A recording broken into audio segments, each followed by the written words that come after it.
किसी खिलाड़ी ने एक शख्स को लिफ्ट दी। रास्ते में उस शख्स ने बताया कि वो माना हुआ जेब कतरा है। यह सुनते ही खिलाड़ी के हाथ पांव फूल गए और उसने घबराहट में गाड़ी फुटपाथ पर चढ़ा दी। करीब ही ट्रैफिक सर्जन मौजूद था। उसने खिलाड़ी से गाड़ी के कागजात और उसका लाइसेंस ले लिया।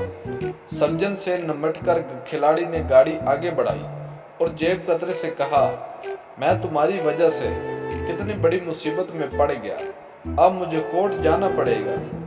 जेब कतरे ने अपनी जेब में हाथ डालकर कुछ निकाला और खिलाड़ी की तरफ बढ़ाते हुए कहा, कोर्ट जाने की कोई ज़रूरत नहीं, लीजिए अपनी गाड़ी के कागजात और लाइसेंस बुक।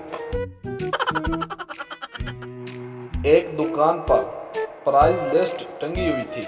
उस पर लिखा था, चावल 1 रुपए के 10 दाने, दाल 3 रुपए के 10 दाने, तेल 5 रुपए फी चम्मच। लिस्ट के नीचे एक फरवरी नोट लिखा था कि जो आदमी इतनी चीजें हमारी दुकान से खरीदेगा उसे देसी घी मुफ्त सूंघने को मिलेगा।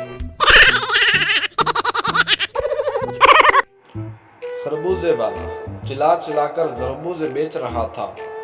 शुक्र से मीठा खरबूजा ले लो। एक गाह खरबूजा खरीदने के बाद उसे वहीं खाने लगा। अगले ही पल वो चिल्लाकर बोला, अरे ये तो बिल्कुल फीका है। खरबूजे वाले ने कहा, अरे साहब कह तो रहा हूँ, शक्कर से मीठा लगेगा, शक्कर तो लगाओ। एक कंजूस बाप अपने बेटे से, बेटे क्या कर रहे हो? बेटा, कुछ नहीं पापा। बाप, तो कुछ लिख रहे होगे? बेटा, जी नहीं पापा। बाप गुस्से से, तो फिर चश्मा उतार क्यों नहीं देते? तुम्हें फजूल खर्ची करने की आदत पड़ गई है। मेरे मोबाइल का पासवर्ड था नहीं दसना। मामा ने 3 बार पासवर्ड पूछा, मैंने 3 बार बताया नहीं दसना। उसके बाद जो हुआ मैं वो भी नहीं दसना।